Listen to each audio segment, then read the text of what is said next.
Continua la conferenza stampa dell'Italian Bahia e adesso è il momento di cominciare a parlare giustamente anche della serie tricolore, del cross country. Sicuramente qui stiamo per affronterete una tappa prestigiosa perché c'è l'opportunità di confrontarsi con i protagonisti della Coppa del Mondo. Campionato che al momento comanda Sergio Galletti con 175 punti davanti al campione in carica, Lorenzo Codecà che ne ha 102 e poi non è qui con noi Andrea Alfano, ma insomma giustamente è giusto ricordare anche dei suoi successi e di quello che è riuscito a capitalizzare nel corso della stagione. C'è con noi anche il leader dei Side by Side, Andris Borsoi, che qui è di casa, nel senso che questa gara la conosce bene e è una buona opportunità per lui. Per quanto riguarda il discorso delle auto, Galletti ha cominciato bene perché ha vinto qui proprio il Fogna Race a marzo e ha approfittato di questo nuovo appuntamento valido però per l'italiano in Grecia, dove Codecà non c'era e ha fatto un buon bottino di punti. Questo weekend, se non ho fatto male i conti perché in matematica non sono bravissimo, ci sono 125 punti in totale, per questo coefficiente 3 praticamente abbiamo una sorta di due gare in una e questo sarà molto importante.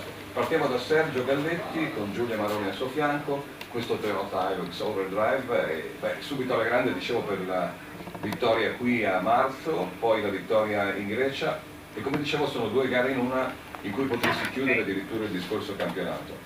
Considerato che l'area di Pordenone sembra farti anche bene, no?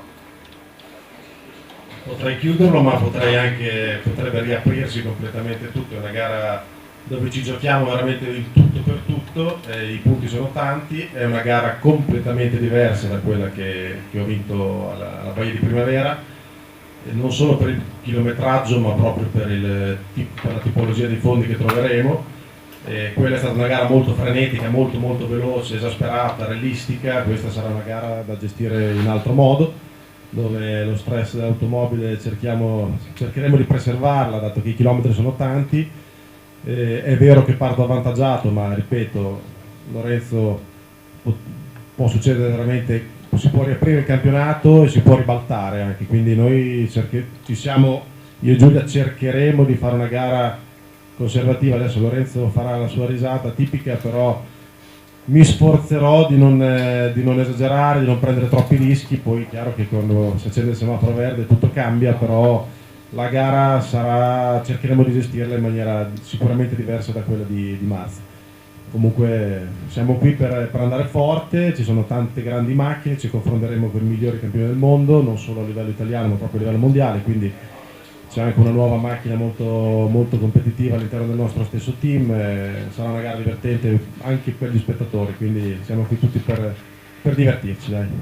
Senti, so che avete cercato nel corso della stagione con our team e on the off di lavorare per rendere ancora più efficace il vostro Hilux. Dove e cosa siete riusciti a migliorare da finale ancora? Allora, in realtà a livello di assetto e chiaramente di conoscenza del mezzo, saper gestire un'automobile di questo genere per un privato, nonostante ci sia un grande team dietro, non è semplicissimo, quindi gara dopo gara è una macchina che va scoperta, che abbiamo studiato, e ringrazio i meccanici perché veramente ci hanno messo l'anima. Arriviamo con una macchina non al 100% ma quasi, per una serie di problemi elettrici che adesso speriamo Overdrive ci dia una mano a risolvere. Abbiamo fatto delle migliorie sicuramente sull'assetto, ma più che altro sull'approccio. Sto imparando piano piano a conoscerla, a capire come reagisce. È una macchina che va forte, va fortissimo, ma va anche intuita e diciamo preceduta.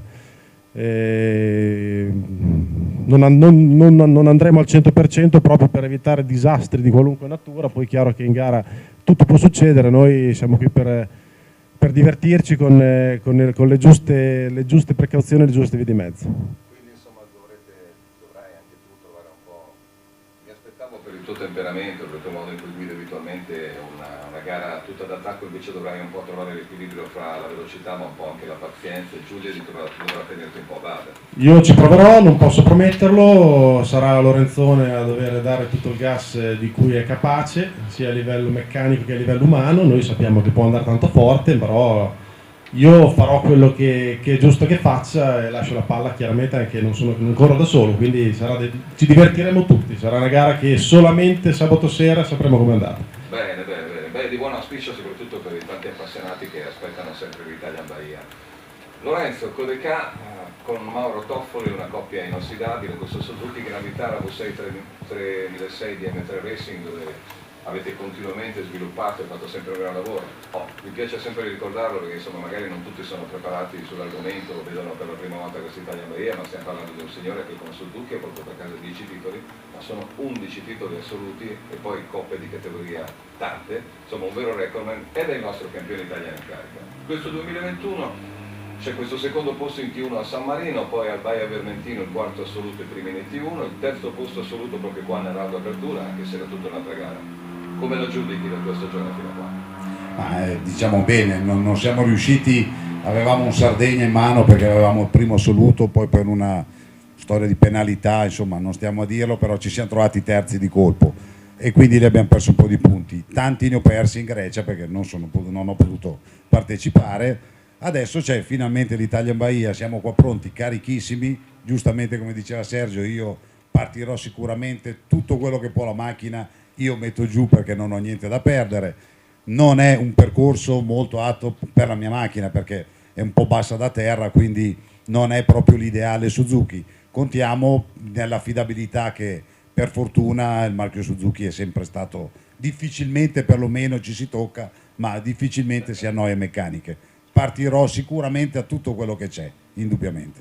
Senti, questa volta ti ritrovi un po' nel ruolo per te insolito del seguitore, non è, no? Cosa cambia un po' nell'approccio della gara, al di là di quello che mi hai detto ovviamente, quella che sarà il tuo modo e l'unica maniera, proprio perché dicevi non hai nulla da perdere, però insomma cambiano un po' i valori, no? Certo, ma onestamente è anche molto bello perché star davanti guidi sempre con la paura, rompere, fare, guardare, tempi. Star dietro non hai niente da perdere, il piede va giù tutto e non si alza più per nessuna ragione.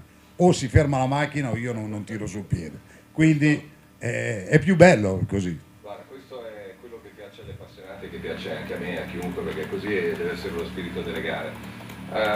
Proprio perché è una gara che conosci molto bene e appunto sarà molto diversa da quella che avete affrontato nel primo round dell'italiano, comunque quali sono le insidie, le cose diciamo che temi di più, al di là dell'altezza dicevi della tua vettura? Sicuramente il fiume Tagliamento dove purtroppo si va fuori dagli sterrati classici, lì purtroppo non potrò tenere giù tutto perché mi si apre tutto, però lì dovrò sicuramente tirare su un po' il piede, ma dove c'è un po' di guidato e terra buona, lì sicuramente non si sposterà mai il piede destro. Bene, bene, questo è veramente di buon auspicio e mi fa piacere. Io do il benvenuto di nuovo anche a Elvis Borsoi.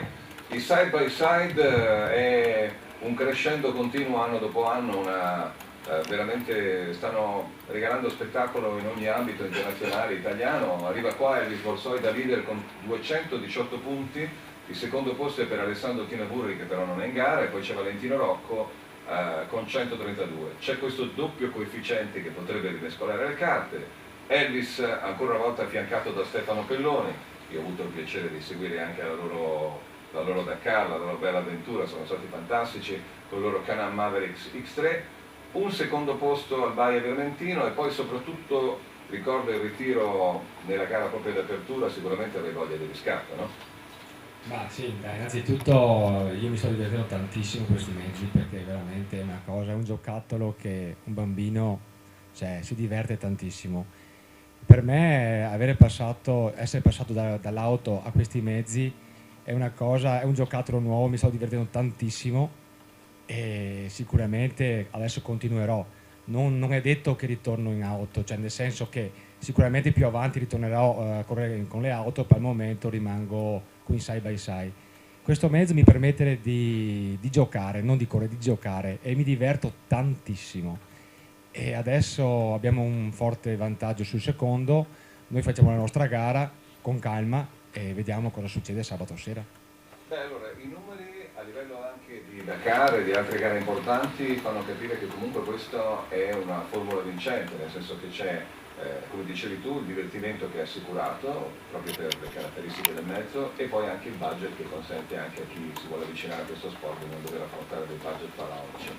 Ecco, in questo weekend cosa, visto che avrai studiato ormai benissimo il percorso, no? Anche se poi la prova del 9 quando si andrà in gara, quali sono le parti dove pensi che potrai sfruttare, diciamo, meglio le caratteristiche del side by side? Ma sicuramente sul misto veloce questi side by side sono molto adatti a questi tipi di terreni, e sul veloce noi siamo limitati a 130 km orari, però voglio dire non possiamo avere tutto dalla vita, noi cercheremo di fare il nostro, ma sicuramente sarà molto molto divertente.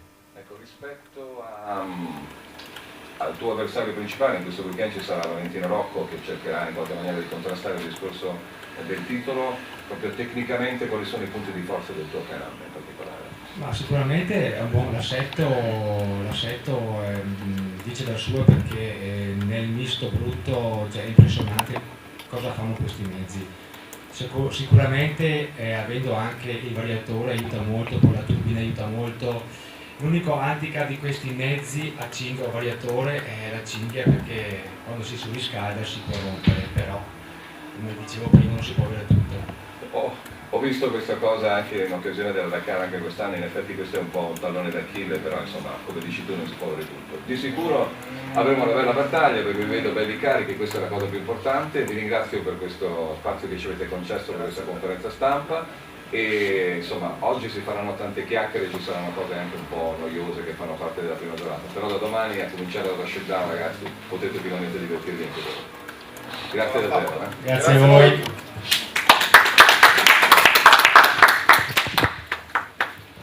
Adesso ripeto, vi vedremo qualche minuto per passare la così almeno dimmi. No, vuol dire che lo fai con la camera lì per fare l'intervistina per il La facciamo con lui? Con lui, sì.